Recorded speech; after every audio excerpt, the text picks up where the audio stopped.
One of the critical reforms also, which we need to talk about and educate farmers about, and also the stakeholders, is the warehouse receipt system. The warehouse receipt system seeks to bring sanity to the maize subsector, long characterized by corruption and exploitation of farmers.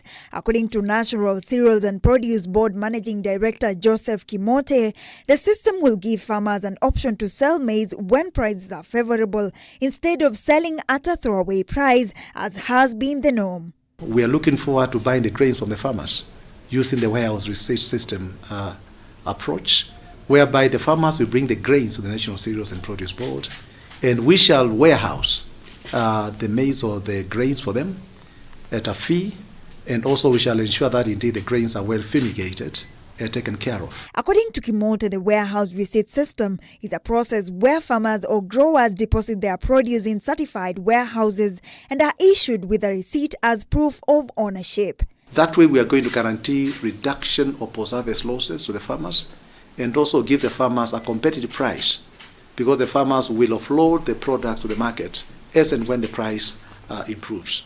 So those are the kind of reforms we are pursuing at the National Cereals and Produce Board. WRS serves two purposes. One, farmers are able to sell their produce when the price is right and hence will earn more, and at the same time farmers are shielded from post-harvest losses. Recently, NCPB, in conjunction with public health sector, had to destroy almost 125,050 kg bags of maize which were infested by aflatoxin. The presence of aflatoxin in crops, mainly maize, has been a huge challenge to farmers in the country.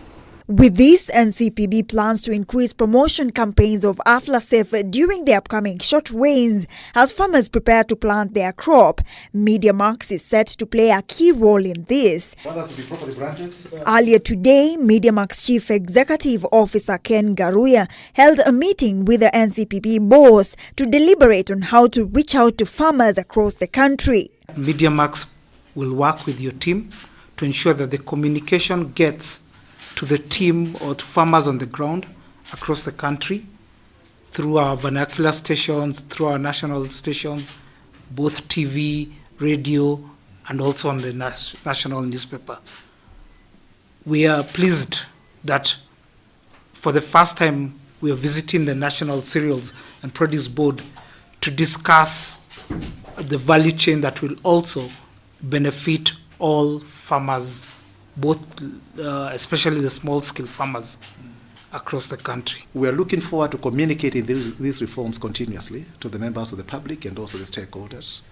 And we strongly believe the communication is going to enhance the ownership and also public participation and also engagement to ensure that the reforms are indeed well owned, practiced, and also viewed as value-adding activities by the stakeholders. Kimote explained that the country follows the aflatoxin standards required and recommended level of 10 parts per billion ppb, and with Aflasafe, they would ensure that the product reaches the farmer to address issues of aflatoxin and ensure citizens consume safe food. Before, the post-harvest losses in this country have been very high. We want to bring that down to almost 40%, so that indeed we can be a food-secure country. We also want to ensure that indeed farmers also assess their agricultural inputs in a more affordable manner, in a fairly universally accepted procedures in terms of affordability, availability, and also accessibility. Farmers are also being encouraged to apply Aflasafe during the planting season to protect their produce from aflatoxin contamination. Experts say maize grown in arid and semi-arid areas are more prone to aflatoxin contamination due to high humidity, hence the need for interventions to curb the aflatoxin contamination. Linda Koskei, K24 Business.